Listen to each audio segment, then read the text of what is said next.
Boa noite novamente. Muito obrigado aí por ter aceitado o convite do Coletivo Salve Quebrada e Ocupa Pinheirinho para participar dessa atividade nossa tão importante, que é a Semana do Meio Ambiente. Já na segunda edição, né? Começamos no ano passado e vamos seguir sempre, né? Com certeza.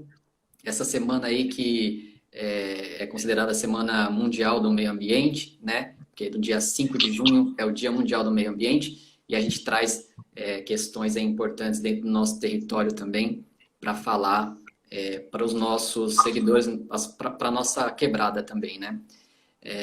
Então, eu quero passar a palavra já para você fazer uma apresentação, né? Se apresentar para a galera que ainda não te conhece. Ah, beleza. Então, Thiago, eu agradeço aí o convite, é um prazer estar aqui com vocês aí, Coletivo Salve Quebrada, Ocupa Pinheirinho, toda essa galera aí que movimenta aí a nossa quebrada, Projeto Favelas e Aldeias e tudo mais, trazendo aí as potencialidades do Jaraguá, que tem muita coisa boa aqui no Jaraguá e na região noroeste. Cabe só a gente apurar o nosso olhar para olhar também essas potencialidades aí. Para quem não me conhece, eu sou Henrique, né? Moro no Jaraguá e Deus sempre, então são uns 34 anos. Sou professor de Geografia, trabalho numa escola chamada MF Estação Jaraguá, que fica no Jardim de Infância, ali bem fazendo fronteira ali com a estação de trem, né? Então por isso que ela tem esse nome aí, Estação Jaraguá. Então ela está numa centralidade aqui dentro do território. E também faço aí o mestrado em Geografia na USP, estudando aqui o nosso território, o chamado Território de Interesse da Cultura e da Paisagem, que a gente vê essa região da cidade aqui de forma integrada, né? Pensando aí na educação, o ambiente, a cultura, o patrimônio material, patrimônio imaterial, tudo isso que tem aqui na nossa região e que a gente pode potencializar para gerar renda, para gerar um desenvolvimento sustentável para a nossa região, para quem mora aqui há muito tempo e para quem vem aqui morar recentemente. Certo, perfeito. Eu não sei, eu acho que estou ouvindo um áudio, não sei se é daqui ou é daí onde você está, que está ficando um pouquinho. Espera aí, deixa eu ver. Eu vou fechar aqui. Será que é aqui? E agora? Acho que está saindo um pouquinho ainda, mas eu acho que dá para ouvir. Acho que dá para ouvir, tranquilo. Obrigado. Não sei se eu pôr o fone, será que melhora? Pode ser que sim, viu? Eu vou fazer o mesmo. Que aí fica os dois iguais aqui.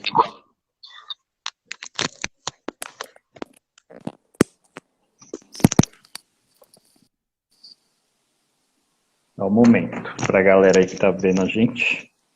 Tranquilo. Aqui.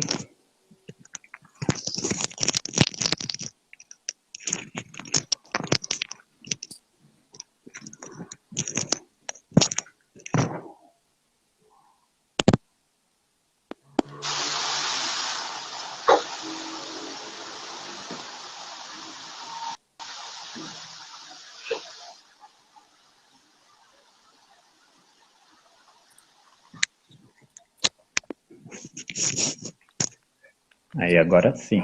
Ver se com o fone Agora de ouvido. tá legal, hein? Tá ótimo. Você consegue me ouvir bem Melhorou? também? Sim, sim. Perfeito. Acho que o pessoal também está ouvindo bem a gente.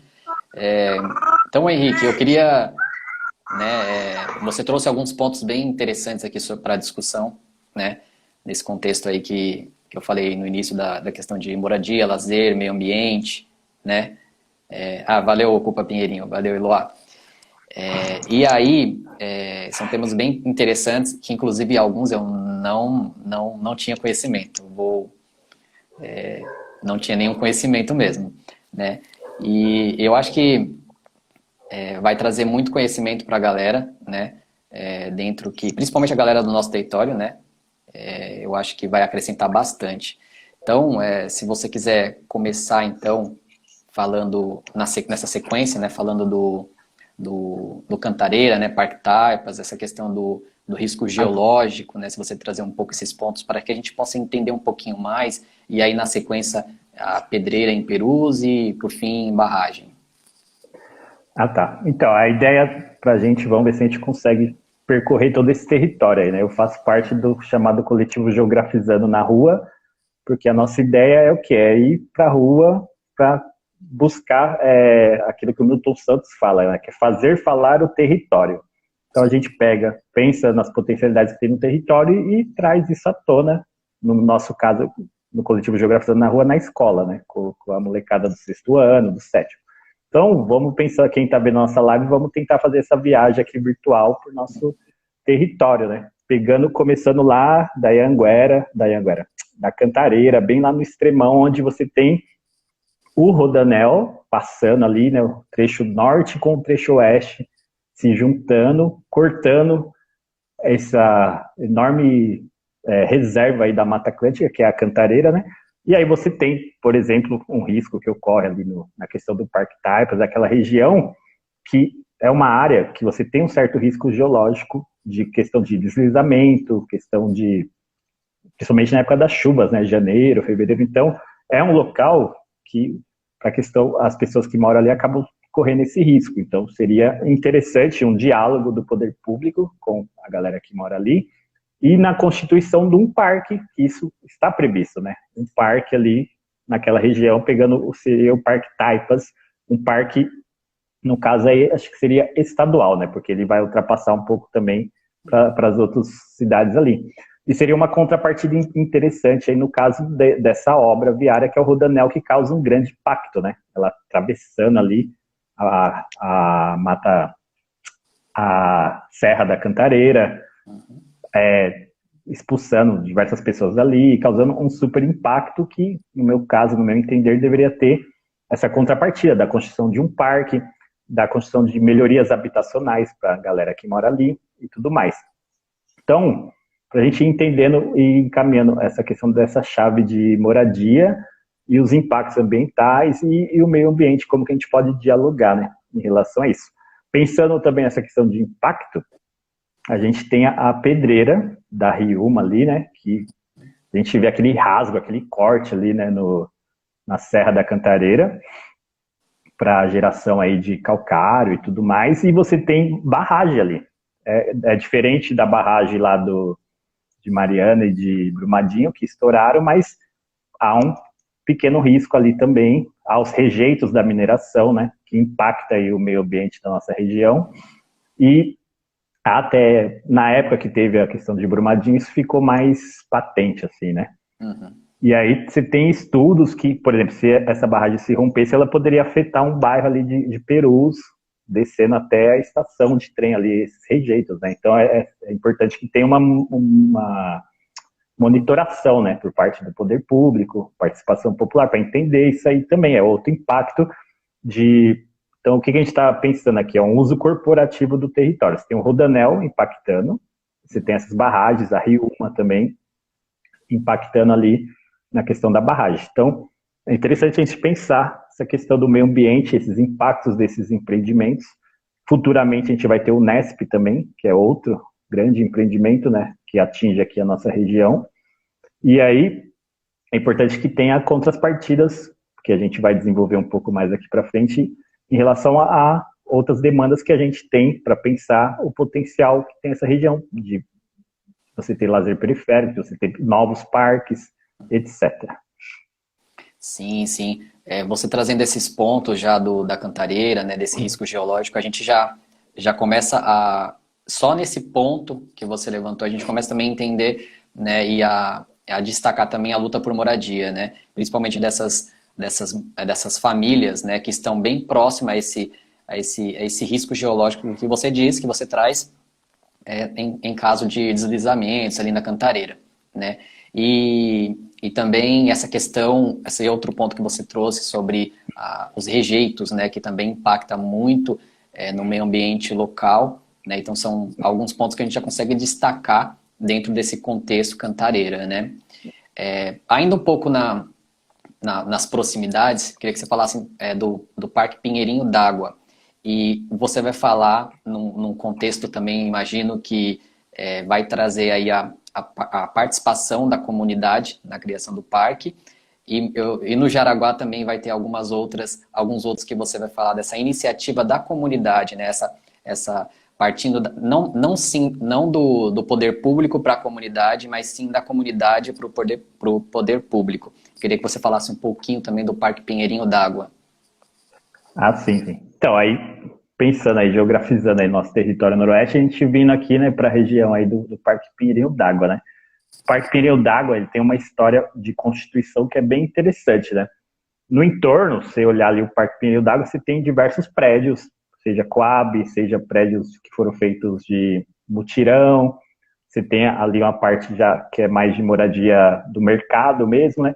E essa galera, principalmente essa galera envolvida com mutirão ali por volta de 2000, 2001, começou a fazer uma parceria com a USP, no caso acho que era Arquitetura, Urbanismo e Geografia também da USP, para pensar aquela área, ou seja, a própria galera, movimento de moradia da região, conseguiu a sua casa através do mutirão, né, da constituição ali dos prédios, mas brigou para que aquela enorme área que hoje é o Parque Pinheirinho d'Água ficasse para proteção ambiental, para um parque, para um espaço de lazer, etc. Então você tem ali, nesse período 2000, 2001, 2002, diversas oficinas participativas, tem as escolas da região trabalhando, uma professora de geografia ali de uma das escolas da região trabalhando com a comunidade, com os alunos, trabalho de campo, esse pessoal da USP também apoiando, e tem um desenho do parque, pressão aí nos poderes públicos, né, na prefeitura principalmente, até a constituição aí do Parque Pinheirinho d'Água. Há até uma certa polêmica, eu comentei um pouco do Roger Ferreira, né, da questão da escola ter sido feita ali também, né, mas era uma demanda da comunidade, a necessidade de uma escola, e o poder público falou, a gente vai ter que fazer nessa parte do terreno, e acabou sendo feita aí também o Roger. E aí você tem, então, essa junção, né, moradia, mas para além da moradia, a moradia, você tem um espaço de lazer, você tem um espaço de encontro, a preservação de um resquício ali da Mata Atlântica, que é super importante. Se a gente pensar em o Pinheirinho d'Água, o que tem no Pinheirinho d'Água? Você tem lá o campo de futebol, você tem em cima lá o casarão, onde o Copa Pinheirinho faz aí as atividades, e tem algumas trilhas, né? Já cheguei a ir com os alunos lá, bem interessante, a gente andou por dentro do parque e tudo mais. Então, é um movimento de moradia buscando, para além da moradia, né, que é o básico, né, o mínimo, você ter seu abrigo, sua morada, o local que você retorna aí para sua casa para descansar, para se proteger, mas você ter próximo da sua casa também um espaço de lazer, um espaço de meio ambiente, de educação. O Parque Pinheirinho d'Água tem a questão lá do SECO, né, de saúde mental também, então tem todo o equipamento ali bem interessante, né, e aí eu entendo que tem uma área do parque que ela ainda está pouco utilizada, né, subutilizada. Acredito que tem que ter mais investimento ali por parte da prefeitura e tudo mais, para que aquela outra parte do Parque Pinheirinho d'Água que não é muito utilizada tenha uma maior utilização, né.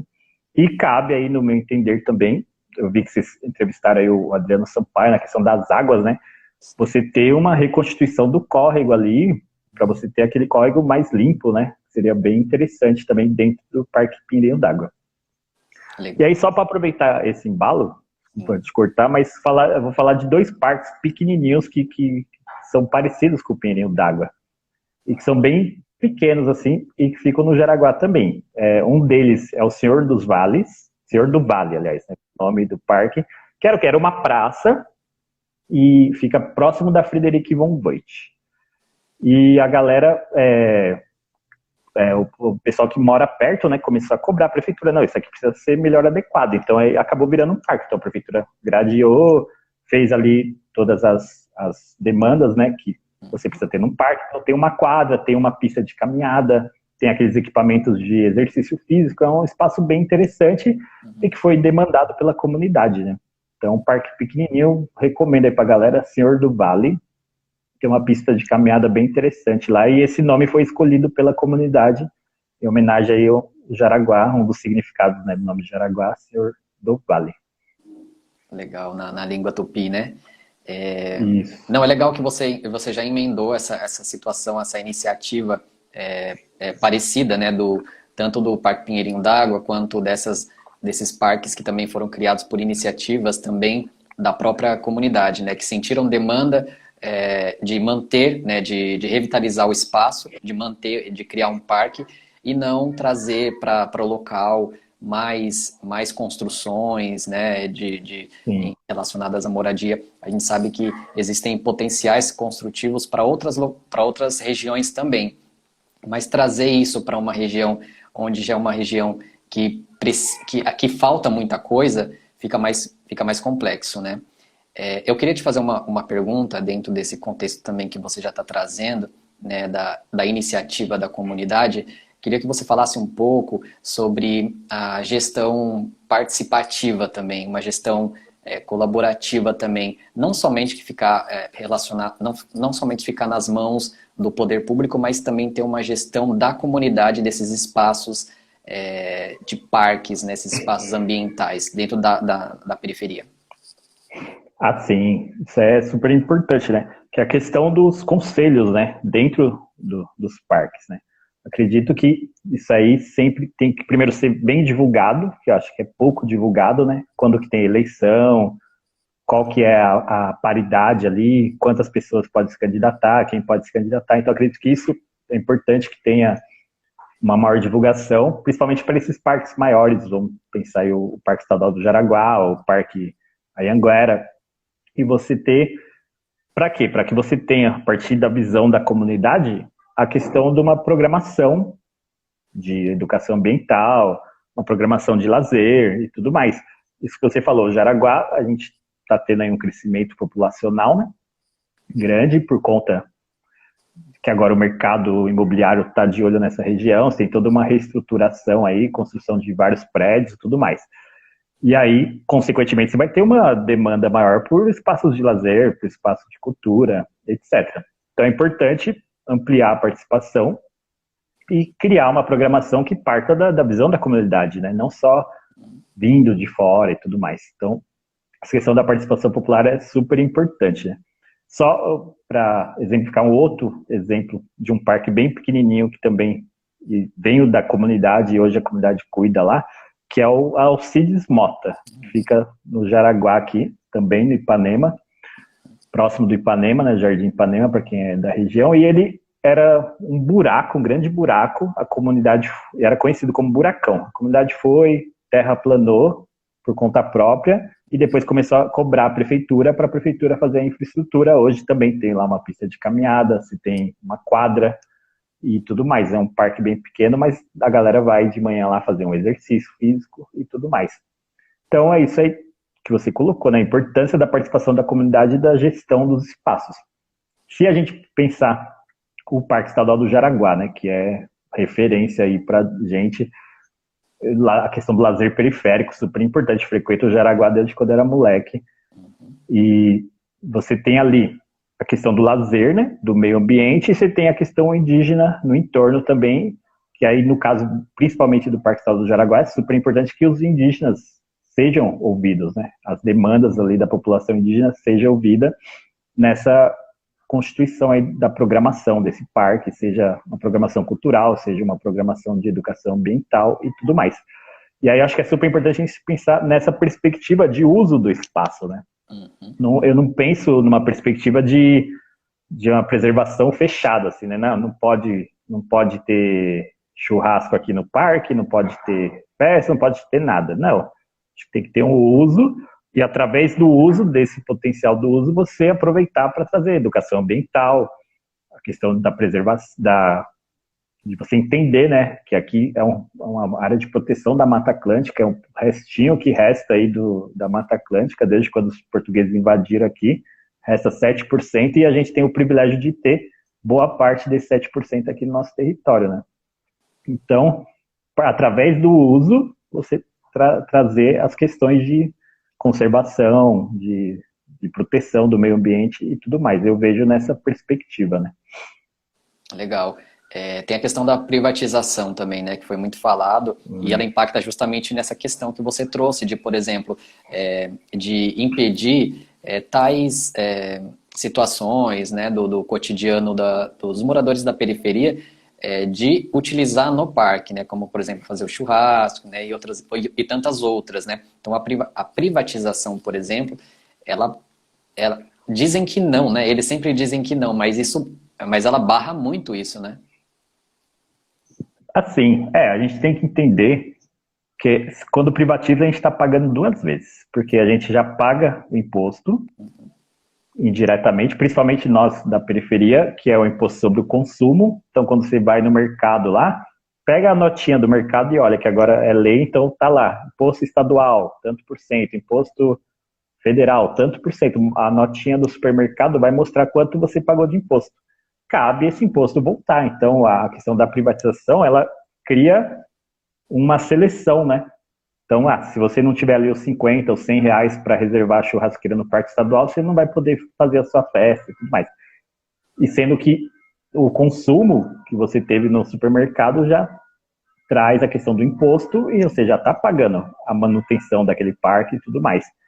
Então, é sempre essa panaceia, né, que é vendida da privatização, mas se a gente tem um olhar mais atento, a gente vai perceber que ela está fazendo um custo a mais naquilo que a gente já paga de imposto indiretamente, que a gente nem percebe, né? O tanto de imposto que a gente paga, principalmente quem é da periferia, que gasta a maior parte da sua renda com o consumo.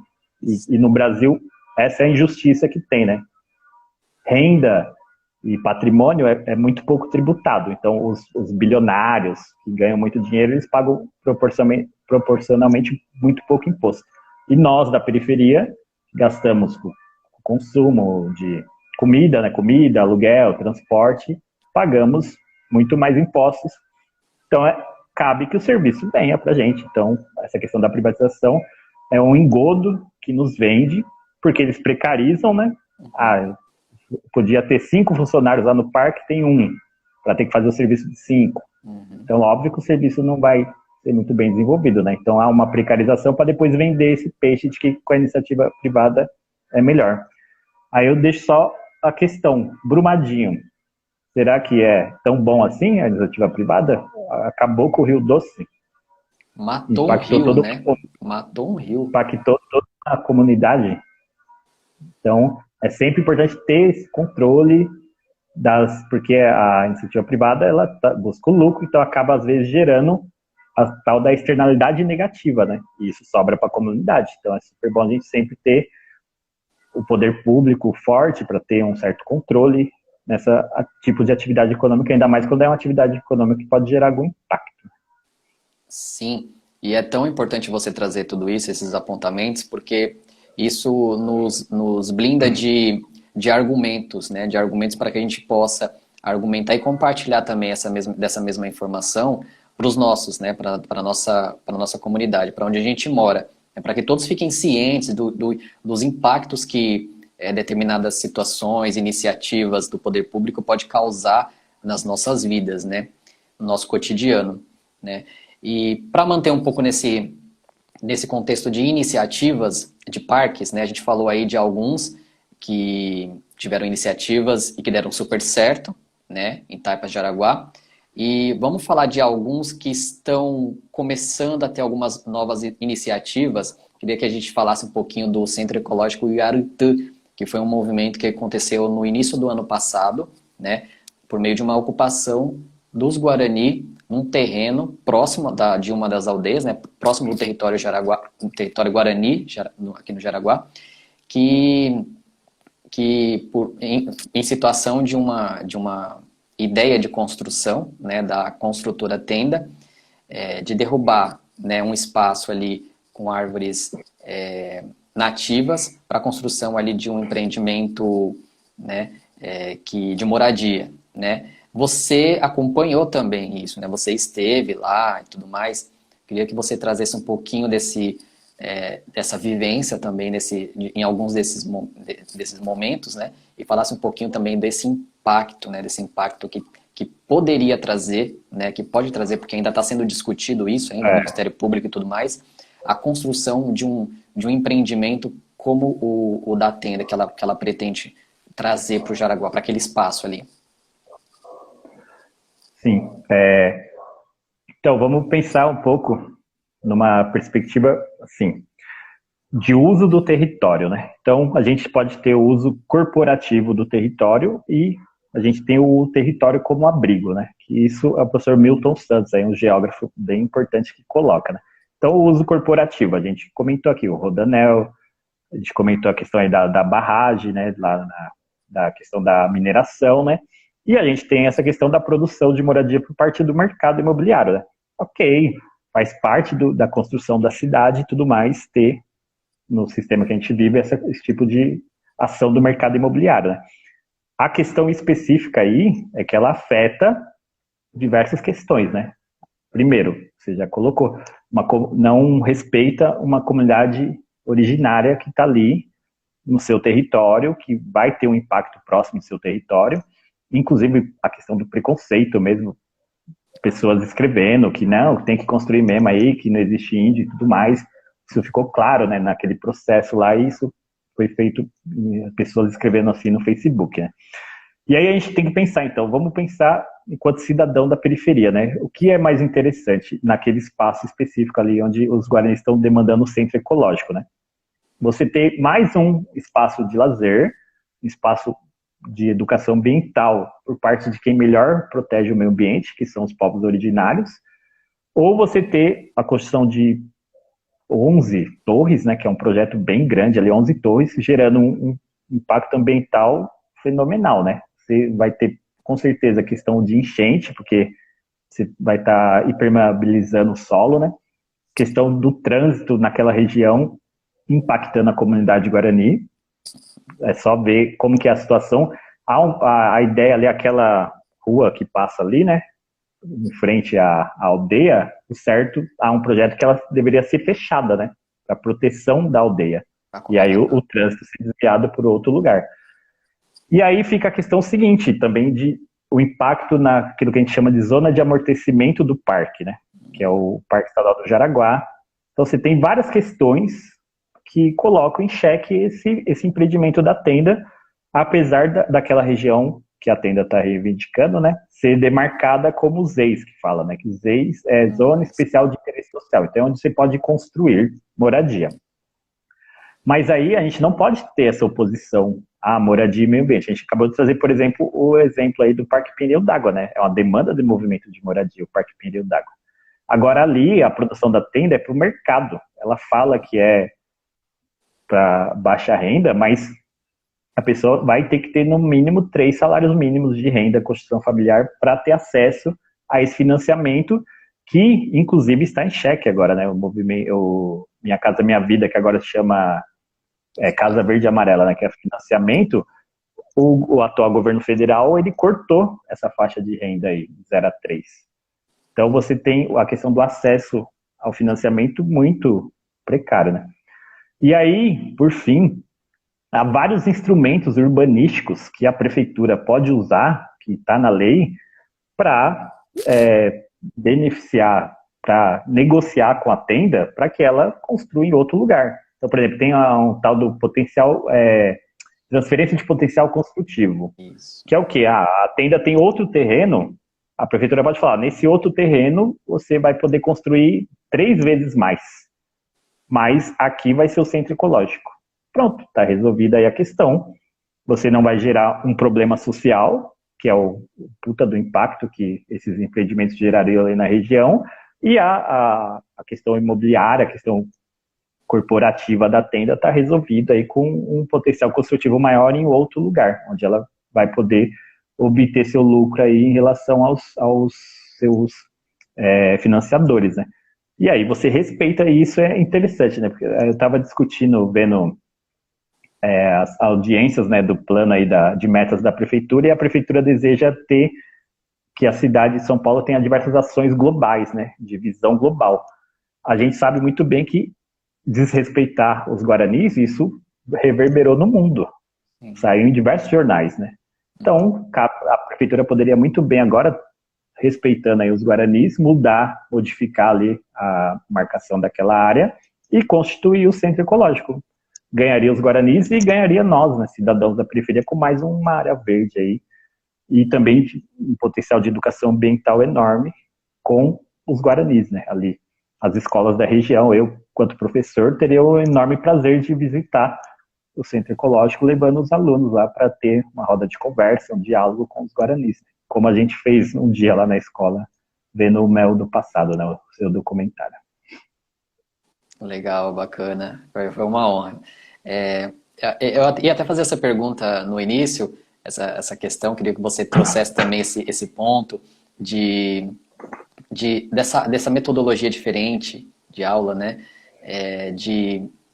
Por exemplo, de sair daquele campo, eu vou dizer assim, tá? Eu vou dizer assim, de sair daquele Pode. campo de ensino da história da geografia, né? Dentro da sala de aula e partir para geografia no passo a passo, com a mão na massa, né? Tipo, a campo, em campo, né? Isso faz uma diferença muito grande, né? A partir de você levar os seus alunos, né, a campo para conhecerem determinados locais, né? Eu vou te trazer também que no meu período de ensino fundamental e médio juntos, eu saí apenas uma vez, né? Na escola que eu estudei, saí apenas uma vez a campo para o Parque Estadual do Jaraguá, né? Foi todo mundo caminhando, foi uma loucura, o professor cuidando de 40 pré-adolescentes, né? Indo pro Pico do Jaraguá. E que eu me lembro, a gente ainda nem passou na comunidade Guarani, né? Então, fala um pouquinho pra gente, você como professor, né? E você que traz esse jeito diferente, né? De educar, de ensinar, né? Essa metodologia diferente de estar a campo, né? De estar mais a campo e não somente dentro da sala de aula. Assim. Então, eu preciso respeitar aquela galera que eu leio, né, que eu gosto. Então, falando do Milton Santos e do Paulo Freire. Para quem não conhece, recomendo a leitura, recomendo que procure a história. Milton Santos é um grande geógrafo, ele modificou o currículo da geografia, trazendo essa ideia de uma geografia crítica, de uma geografia que faça falar o território, né? E o Paulo Freire, a questão de você partir da questão dos alunos, do que o aluno traz, aquela substância que o aluno traz, e a partir dela você trabalhar aí o conhecimento, né? Então, se a gente pensar o Jaraguá, você tem todo esse potencial aí no território que dialoga com o currículo. O currículo não pode ser uma coisa fixa, né? Ah, vem a cartilha do governo do estado, lá do gabinete de alguém lá na Secretaria Municipal de Educação, um iluminado. Não. Você tem diretrizes gerais do currículo, que faz parte, é importante que tenha, mas você tem que ter esse trato a partir das demandas, dos elementos que você tem no seu território, né? E o nosso território, o Jaraguá, é super rico, né? Você tem o Pico do Jaraguá, o Parque Estadual do Jaraguá, ele é patrimônio mundial da Unesco. Então, por exemplo, se um moleque lá uma menina lá na Austrália lá tá fazendo uma atividade, o professor pede lá uma pesquisa, vê aí quais são os patrimônios mundiais aí da década de 90. Aí esse garoto, essa menina pode achar o Parque Estadual do Jaraguá, que virou patrimônio mundial em 1994. E aí a gente que está aqui do lado, dá para ir a pé, não vamos aproveitar isso? Então, e aí, por exemplo, você já pode trabalhar a Mata Atlântica potencializando aquilo que você está vendo na sala de aula. Não estou negando a sala de aula. Você está vendo ali a teoria na sala de aula, as características da Mata Atlântica e tudo mais. Então, tem as árvores grandes, tem araucária, tem não sei o quê. E aí você ia a campo e, ó, aqui, vamos ver os elementos aqui, ó. Viu? A gente leu lá na sala de aula e está vendo aqui em loco, né? E aí isso cria aquilo que a gente chama da tal da aprendizagem significativa, né? Então, para mim, não interessa o aluno responder o xizinho certo na questão hoje, interessa que daqui 10 anos ele pode estar vendo um documentário sobre população indígena, pode estar vendo um protesto dos guaranis ali, e ele vai lembrar, puta, eu vim aqui tal dia, eu mergulhei no lago da aldeia. Então, vai fazer sentido, vai fazendo as conexões, a tal da aprendizagem significativa, para além daquela educação funcionalista, do xizinho e tudo mais. Pode ser importante você acertar lá o xizinho e entrar no vestibular, é super importante, mas não é suficiente, no meu entender, né? Você precisa virar, no meu entender, importante um cidadão ativo, um cidadão participativo, trazendo as suas demandas. E aí não interessa qual tipo de demanda você vai trazer, mas você sabendo que dialogar e trazer essas potencialidades que o território tem, né? Porque qual é a educação que eles querem oferecer para a periferia? É o senta e obedece, né? Mas se a gente pensar numa democracia mesmo, isso não existe. Acho que todo mundo pode ter um momento ali de falar, de se posicionar e tudo mais, e não só o senta e obedece e siga aqui as instruções, né? E aí, só para finalizar, né, um pouco dessa parte, a inspiração também vem do território aí, que é a ideia do TICP, né, que a gente fala, o território de interesse da cultura e da paisagem, que isso aí está no plano diretor, e isso surgiu assim, a galera de Perus, principalmente, em parceria com a FAUSP, estudando o território, naquilo que foi conhecido como Universidade Livre e Colaborativa, ali por volta de 2013, né. E aí, o nosso território, a gente pode contar aí a história desde antes da invasão portuguesa, né, então dos Guaranis, o Tupi-Guarani, que é o eixo maior, né, a gente tem a questão arqueológica, né, aqui. Você tem vestígios de população de mais de 1.200 anos, onde passou o Rodoanel foi achado, sítios arqueológicos, então essa ocupação dessa área é muito antiga, né. Então aí você já está estudando arqueologia, história, faz parte do conteúdo, parte do território. Vindo até, por exemplo, dando um salto aí na história, a questão do patrimônio, você tem aqui a estação Jaraguá, a estação de trem, que tem aquela característica da época do café, porque a Inglaterra que dominava, a Inglaterra que era a grande potência da época, século XIX, fez aqui essa estrada de ferro, né, hoje conhecida como Rubi, né, linha 7 Rubi, mas era a antiga Santos Jundiaí. Então aí você já está trabalhando a história, o desenvolvimento. Depois a gente pode falar da industrialização, a questão da Voit, por exemplo, que ela fez turbinas lá para Itaipu Binacional, então o Jaraguá está dentro da industrialização do Brasil, a gente forneceu turbina para ser feita a energia elétrica lá na Itaipu Binacional e tudo mais.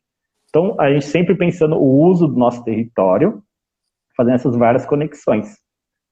E aí, mais uma para finalizar, quando eu falei da questão do uso do território, né, inspirado, por exemplo, na luta do Chico Mendes também. Chico Mendes e os povos da floresta, né, que eles tinham essa perspectiva de quem é que protege lá a Amazônia? Somos nós, os seringueiros, os indígenas, porque a gente sabe quando a gente pode derrubar a árvore, tirar ali alguma coisa, porque tem o ciclo dela, né? Não é essa coisa predatória do passa o trator, derruba tudo, faz o que foi feito pela tenda, derrubando árvores de mais de 50 anos, né? Para depois construir ali uma árvorezinha meia folha e falar que isso é renovação ambiental, e não é, né? Então, é isso, várias questões aí e isso pode ser feito em qualquer matéria, viu? Cabe aí, claro, ao professor ter essa iniciativa de sair para o território sem medo de ser feliz, né? Geografizar aí na rua e usar as outras matérias também, né? Muito legal. Quero lembrar que o pessoal que está acompanhando a gente que pode mandar comentário, pode mandar pergunta aqui que o professor Henrique vai respondendo. Só para encerrar, Henrique, aquele bloco das iniciativas da comunidade, de parques, né? Daquelas que são potenciais também para acontecerem. A gente falou do Centro Ecológico Iaraitã, mas também tem o Parque Luta dos Queixadas, que eu queria que você falasse, e o Parque Arqueológico Canvas de Ouro. Isso. Então, pensando ali em Perus, né, próximo da estação de trem ali, se você pegando o trem indo de Perus até Caeiras, você consegue ver lá a fábrica de cimento, né? A fábrica de cimento tem uma luta aí, ela foi construída em 1926, na década de 60 tem a greve dos queixadas, que é super importante, luta da classe trabalhadora e tudo mais. E aí, bem próximo daquele terreno está prevista a construção do Nesp, né? Que é o tal do entreposto aí, onde o CEAGESP vem para essa região, né? E há uma demanda da comunidade para que a área que é a fábrica de cimento, e que também tem uma vila operária ali, conhecida como Vila Triângulo, ela vire o chamado Parque Luta dos Queixadas. Então é uma demanda super interessante, porque se teria dentro desse Parque Luta dos Queixadas a questão da Universidade Livre Colaborativa, então produção de conhecimento a partir da visão da periferia. Isso é super importante, né? Então há essa proposta, inclusive a gente aí do movimento aqui, do movimento TICP, né? A gente colocou isso no plano de metas aí da prefeitura e espero que seja aceito, né, pela prefeitura para que tenha logo a constituição desse Parque Luta dos Queixadas. A outra proposta, o Parque Ecológico Cavas de Ouro, né? Cavas de Ouro é o quê? Era onde foi encontrado ouro, tipo uma caverninha lá, e você tem se identificado, principalmente no distrito de Anhanguera. Então, o distrito de Anhanguera ali tem identificado cerca de 4 cavas de ouro, principalmente próximo ali do Cell Park Anhanguera, naquele entorno ali. Então, aí você tem uma proposta de constituição desse parque das cavas de ouro, né? Para você entender, visitar, ter visitação, e entender esse momento histórico aí de extração do ouro e tudo mais, né? E aí, mais acho que a médio, longo prazo aí, onde é o aterro Bandeirantes, né? Que era o antigo lixão de Perus. Então, imagina, ele sofreu aqui por mais de 30, 40 anos com o lixão de Perus, que era lixão mesmo, lixo a céu aberto, não era controlado, e aí vinha aquele cheiro horrível. Eu morava na Vila Aurora, década de 90, vinha o cheiro do lixo e tudo mais. E aí depois de um tempo, o lixão foi desativado em 2007 graças à luta da comunidade, porque os caras queriam que o lixão durasse mais. Você tem a estabilidade do terreno, né, depois de um certo tempo, acho que 20, 30 anos, e aí você pode construir alguma coisa ali. Então pode ser um parque, pode ser uma universidade, porque é um terreno enorme, né, do aterro Bandeirantes, né. Então a gente teria aí pelo menos essas 3, mais o centro ecológico, né, 4 aí possibilidades de constituição de parques, ou também ligado à universidade, produção de conhecimento e tudo mais para a nossa região aí noroeste. E sobre o lixão de Perus, né, o aterro Bandeirantes, você sabe exatamente o que funciona hoje, qual que é o processo de manutenção daquele espaço?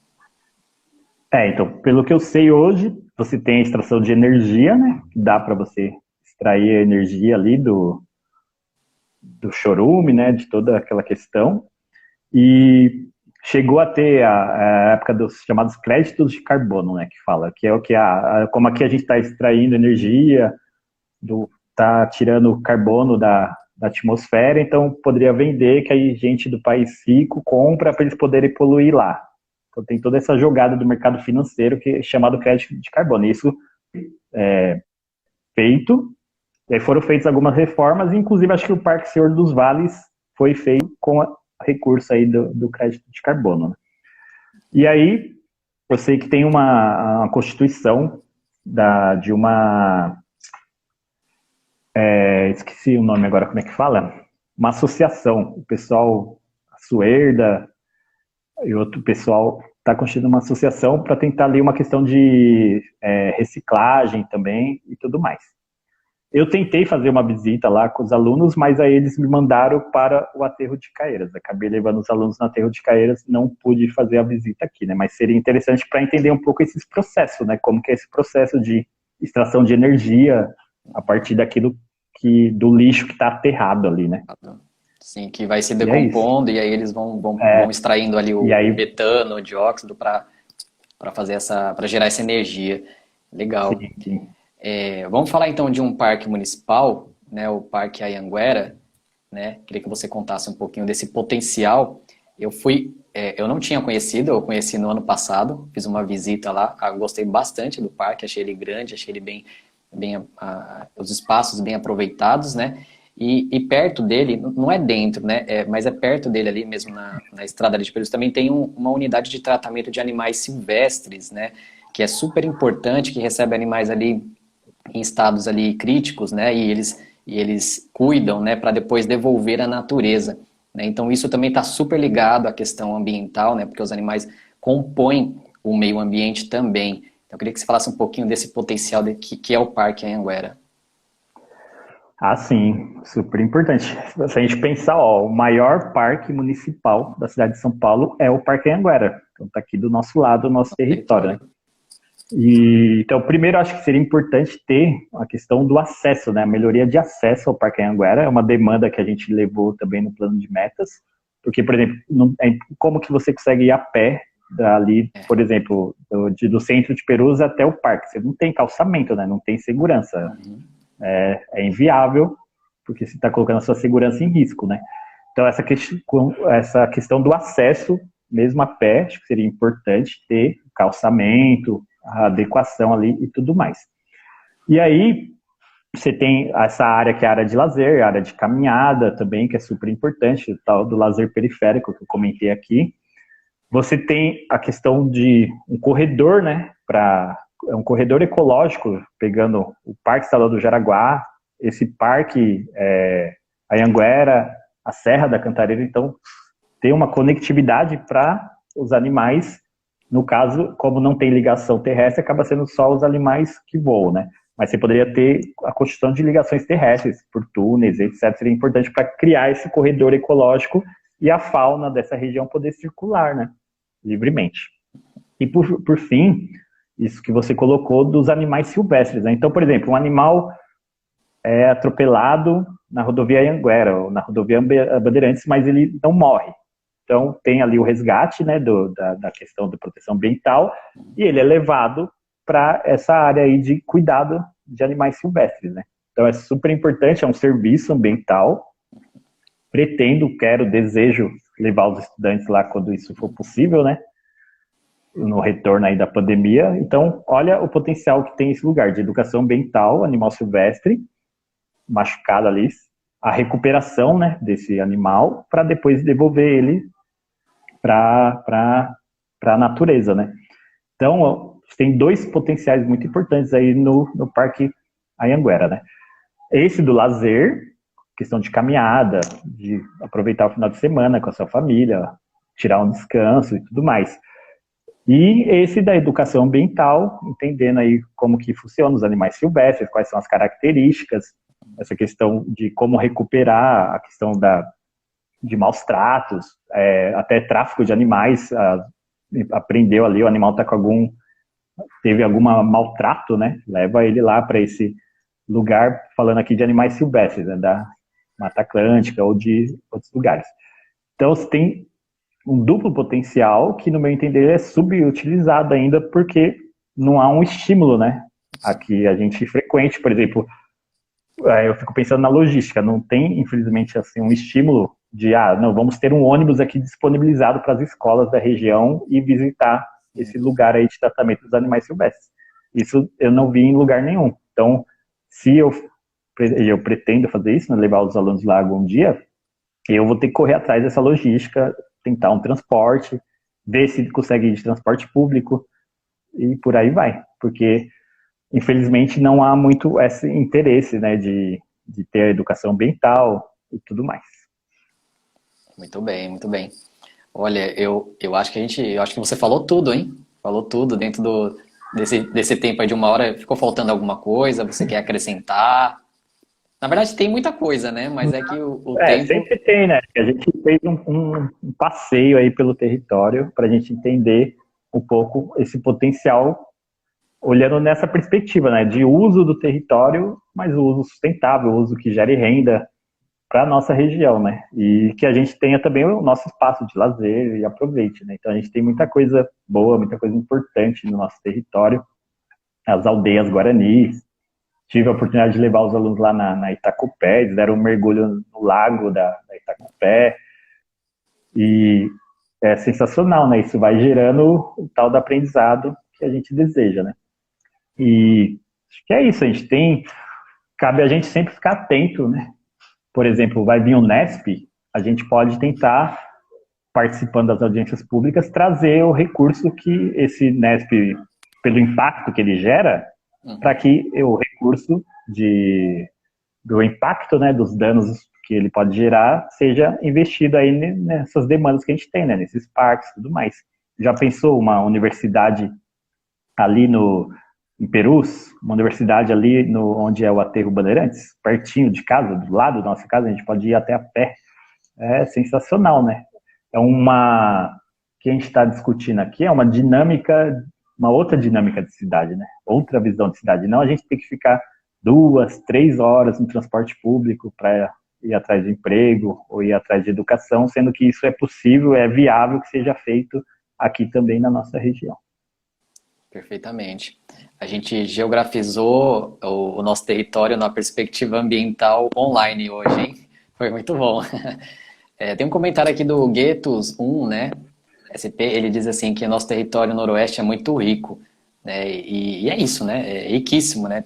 Tantas coisas que você trouxe aqui, né? Sobre muitos pontos, muitos parques, muitos locais, né? Muita história no nosso território, né? Noroeste, né? Aí, Peru, Jaraguá, de fato é muito rico mesmo, né? Henrique, então eu vou te passar a palavra novamente para você deixar suas considerações finais aí. Quero agradecer muito a sua participação por ter aceitado esse convite. É muito importante para a gente, né, para o nosso território todo.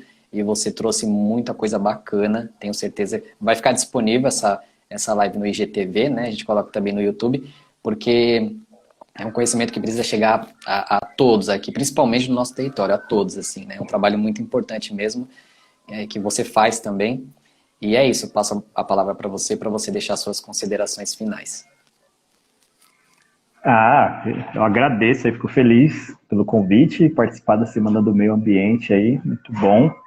E fica essa questão aí, a gente tem que sempre, a gente sabe que a periferia tem muitos problemas, né? Mas tem também, eu entendo que a solução desses problemas está aqui dentro da periferia, né? E a gente já vai resolvendo isso, independentemente do poder público ou não, mas cabe a gente pressionar para que o poder público venha e potencialize essa resolução de problemas que a gente já coloca, né? Então, potencialize aí os parques que tem, educação ambiental, geração de emprego para a nossa população, para a juventude e tudo mais. Então, agradeço pelo convite, aí espero que a gente tenha conseguido geografizar online e em breve geografizar também presencial aí, que é interessante a gente ter esse contato quando todo mundo estiver vacinado aí bem, para a gente utilizar toda essa potencialidade aí do nosso território, né? E aí é isso, um grande abraço, lembrar dos nossos lemas aí, né? Jaraguá e Guarani, e firmeza permanente, que é dos Queixadas, Perus. Não são lemas à toa, né? O Jaraguá e Guarani, proteção ambiental ali, a rica cultura Guarani, firmeza permanente, a luta dos trabalhadores Queixada, a luta da classe trabalhadora por melhor condição de vida para todo mundo. Isso aí é legado que fica e a gente continua levando aí nas nossas atividades, né?